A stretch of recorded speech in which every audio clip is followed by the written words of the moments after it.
ከስንት ልፋትና ከስንት ጥረት በኋላ ብዙ መስዋዕት ተከፍሎ ዝና ተይዟል። ዝና በዚህን መልኩ ታግቶ ነው ያለው። ዝናን ለመያዝ ቀላል ዋጋ አይደለም የተከፈለው። በስተመጨረሻ ግን መድብል ድል አድርጎ ዝናን በዚህ መልኩ ይዞታል። ዝና ብሩክ ያለበትን ቦታ ለመናገር እንድትፈርሙልኝ የምፈልገው ወረቀት አለ ሲል የቤቱን ስም ወደ ራሱ እንዲዞርለት የብሩክ ቤት ወደ ራሱ እንዲዞርለት ተናግሯል። ይህ ነገር ግን ፈጽሞ ሊሆን እንደማይችል መድብል ተናግሯል። እንግዲህ ዝና የመጨረሻ ያለው አማራጭ ይህን ቤት በስሙ ለማድረግ እየሞከረ እንደነበረ እንደዚሁም ቀደም ሲል ፕሮሰሶችን እንደጀመረ ይህ ቤት ለማህሌት ከነገራት በኋላ ማህሌትም ወደዚህ ቤት መታ ይህ ቤት ስላልተሸጠ ይገባኛል ክስ ጀምራ ነበር። የማህሌት ክስ ያበሳጨው ዝና ለካ በሌላ አቅጣጫ ራሱ የጀመረው ፕሮሰስ አለ። እንግዲህ ቤተሰቡ እንደሚያውቀው ይህ ቤት እንደተሸጠና በዚህ ቤት ፋንታ ደግሞ በተሸጠበት ዋጋ ምሳሌ እንደታከመች ነበር። ስለዚህ አሁን ላይ ማህሌት መንገዱን ብታበላሽበትም ብሩክን ካገቱ በኋላ እያንዳንዱ ንብረቱን ለመውሰድ ነበረ የዝና ግብረ አበሮችና ዝና እንደዚሁ ፕሮሰሱን ጀምሮ እንደነበረ በመጨረሻ ወቅት ላይ ግን ሞገስ እና መድብል ዝናን ወደ ቤት አምጥተው አስረውታል። ዝና ሊያዝበት የቻለው በማህሌት አማካኝነት ነው። እንደሚታወቀው ማህሌት ሰሞኑን ተሰውራ ነበረ። ማህሌት መሰወር ብቻ ሳይሆን አሁን ላይ ራሷን በመፍታት ምሳሌን ጉሮሮዋን በመያዝ በሩን ካልከፈታችሁልኝ ገላታለሁ በማለት ነበረ ቅድስትን ስታስፈራራ የነበረችው። ቅድስትም የምታደርገው ነገር በጣም ግራ ስለገባት ለመክፈት በሩን ለመክፈት ተስማምታ ነበር። በሩን ለመክፈት ብትስማማም ከክፍል ወጥተው ወደ ሳሎን ቤት ሳይደርሱ ነበረ መድብል የመጣው። እንግዲህ ወደ ሳሎን ቤት ደርሰው ሳሎን በሩን ካልከፈተችላት በስተቀር ማህሌት ከዛ ቤት መውጣት አትችልም ማለት ነው። ይህን አጋጣሚ በመጠቀም ማህሌት ላይ ከባድ እርምጃ ወስዷል መድብል። ቤት ውስጥ አስሬሽ በዚህን መልኩ ቤተሰቤን ቅድስትና ምሳሌን በዚህ ልክ አደጋ ላይ ልትጥያቸው የቻልሽ ፈጽሞ ካሁን በኋላ የአንድ ደቂቃ ወቅት ብሰጥሽ ሌላ ነገርም እንደምታደርጊ ከአንቺ አልጠራጠርም በማለት ማህሌት ላይ አሁን ከባድ እርምጃ ተወስዶባታል። ስልኳ ከመጣ በኋላ ለዝና እንድትደውል ተደርጓል። ዝናም ቀጥታ ወደ ቤት እንዲመጣ ተደርጎ ነበር። ይህ ሊሆን የቻለው በቤቱ ጉዳይ በክሱ ዙሪያ ብሩክ ስለሌለ የምትፈርሚ ወረቀት አለ ብለውኛል። ስለዚህ በማለት የተለያዩ ምናልባት ዝና ወደ ቤት ሊመጣ ይችላል የሚል ማስረጃዎችን ሁሉ እንድትናገር አስገድዷት ነበረ መድብል። እያንዳንዱ ፊት ለፊቷ ሆኖ ይህን በይው እያላት ነበረ ላውድ ላይ አድርገው ሲነጋገሩ የነበሩት። ከዛም በኋላ ዝና ግን ወደ ቤት ለመምጣት ፈጽሞ ፈቃደኛ አልነበረም። ይልቁንስ ወደ ሆነ ቦታ አድራሻ ልክልሻለሁ በዚህን ሰዓት እንድትደርሽ ነበረ ያላት። እሺ በቃ ችግር የለውም በማለት ነበረ ማህሌት ስልኩን የዘጋችው። ከዛም በኋላ መድብል እያንዳንዱ ፕሮሰስ ካስተካከለ በኋላ አሁን ወደዛ ቦታ እየሄድኩ ነው ደርሻለሁ ብለሽ አናግሪው ካላት በኋላ ማህሌትም መድብል ባላት መልኩ ነበር ያናገረችው። እዛ ሲሄድ ግን ማህሌትን አላገኛትም። የመድብል ሰዎች ነበሩ ያገኙት። እንግዲህ ሳይወድ በግድ ዝና ወደ ብሩክ ቤት ተይዞ መጥቶ በዚህን መልኩ ታስሯል። ብሩክ ካልተገኘ በስተቀር ከዚህ ክፍል መውጣት እንደማይችልም ዝና ከዚህ ክፍል መውጣት እንደማይችል መድብል በተደጋጋሚ ነግሮታል። የሚገርመው ነገር ያንን የጀመረውን ፕሮሰስ የቤቱን ለመውሰድ የብሩክን ቤት የግሉ ለማድረግ ከአሁን በፊት ለማህሌት እንደሚገዛላት ቃል ቢገባላትም አሁን ላይ ግን የብሩክን ቤት ለራሱ ለማድረግ ነበረ ፕሮሰስ የጀመረው። እዚህ ወረቀት ላይ ግዴታ የብሩክና የምሳሌ ፊርማ ያስፈልጋል ተብሏል። ምሳሌ በቤት ውስጥ ስትገኝ ብሩክ ግን ለጊዜው የለም። ይሁን እንጂ እዚህ ወረቀት ላይ የምሳሌ ፊርማ ቢያስፈልግም እንደዚሁ በቤቱ ተወካይነት ደግሞ የተቀመጠው መድብል ቢሆንም ዝና የተስማማው ብሩክ ያለበትን ቦታ አውቃለሁ፣ ብሩክ እኔ ካልነገርኳቸው በስተቀር ማንም ሊያገኘው አይችልም በማለት ተናግሯል። የት ነው ያለው በማለት ሲጠይቀውም በጣም ሩቅ ቦታ ነው ያለው በማለት ተናግሯል። ይሄን እንድነግራችሁ ብሩክ ያለበትን ቦታ እንድነግራችሁ አንድ የምትስማሙልኝ የምትገቡልኝ ቃል አለ በማለት ሲናገር መድብል ቀላል ነገር ስለመሰለው ምንድን ነው አንተ ተናገር እኛ ምንም እናደርጋለን በማለት መልሶለት ነበር።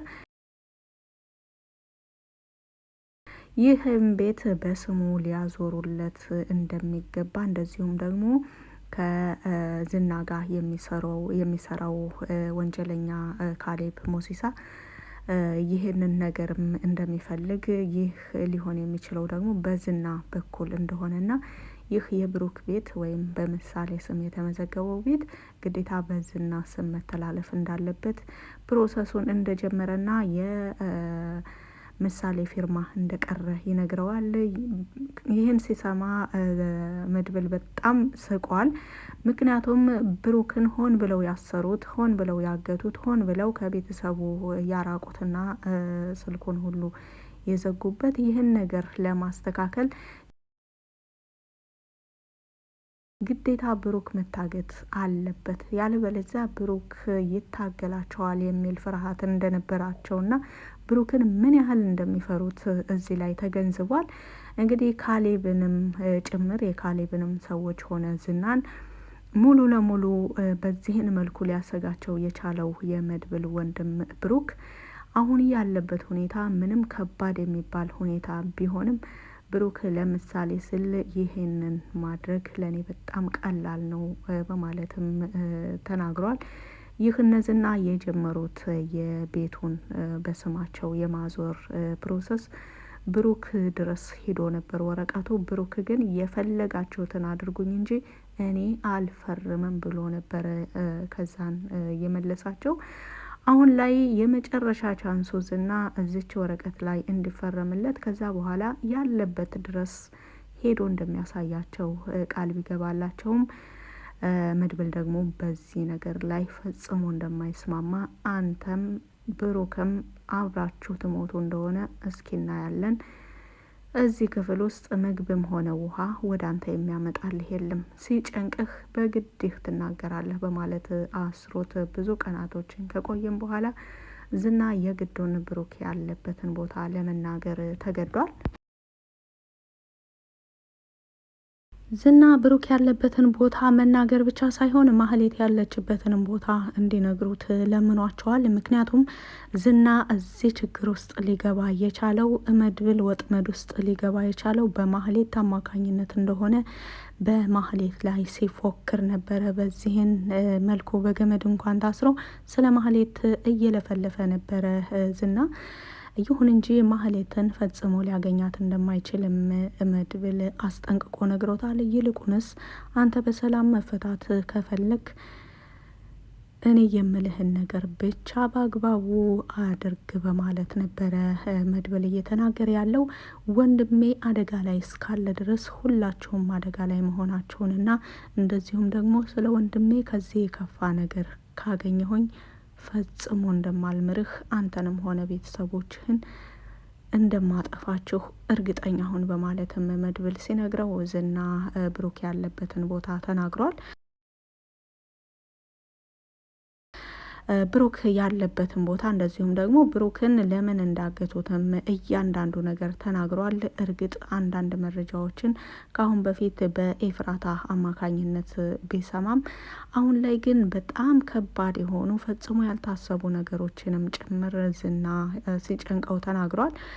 እንግዲህ በዝና መታገት ሞገስ በጣም ተጨናንቋል። ሞገስ ካሁን በፊትም ዝናን እንገተው ብሎ ሲነግረው መድብል በጣም ፈርቶ ነበረ።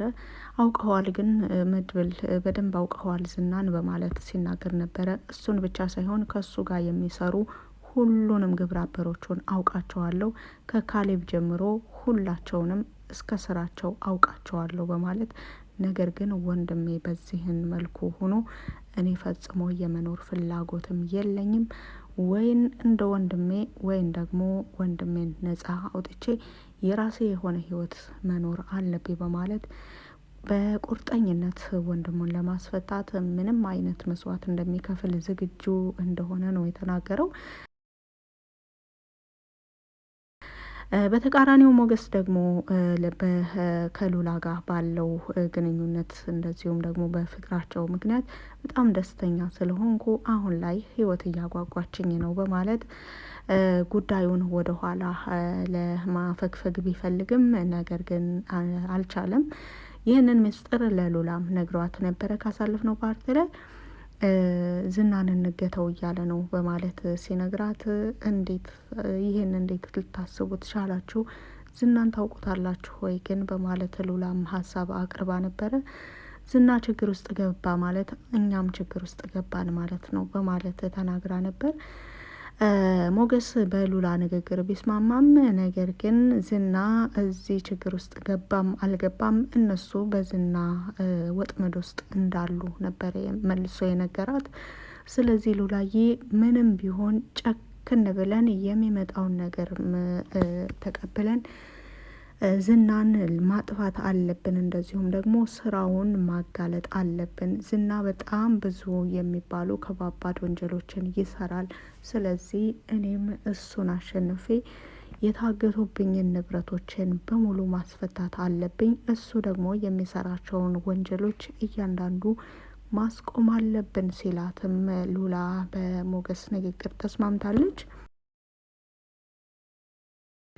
ከዛም በኋላ ሉላን ተሰናብቶ ከመድብል ጋር ተደዋውሎ ዝናን ለማገት አብረው ተስማምተው በቂ ዝግጅት አድርገው ሁለታቸው መሳሪያ ይዘው በማያስነቃ መልኩ ዝና ማህሌትን ለማግኘት ሲሄድ ወደ ቤት ይዘውት ለመምጣት ችለዋል።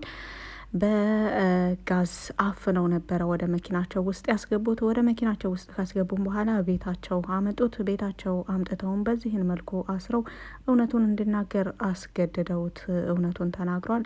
በዛሬው በሞገስና በመድብል ጀብድ በጣም ደስ ብሎኛል። ቪዲዮ ይህን ይመስል ነበር። በቪዲዮ ላይ ማንኛውንም አስተያየት በኮመንት ስር መጻፍ ትችላላችሁ። መልካም ጊዜ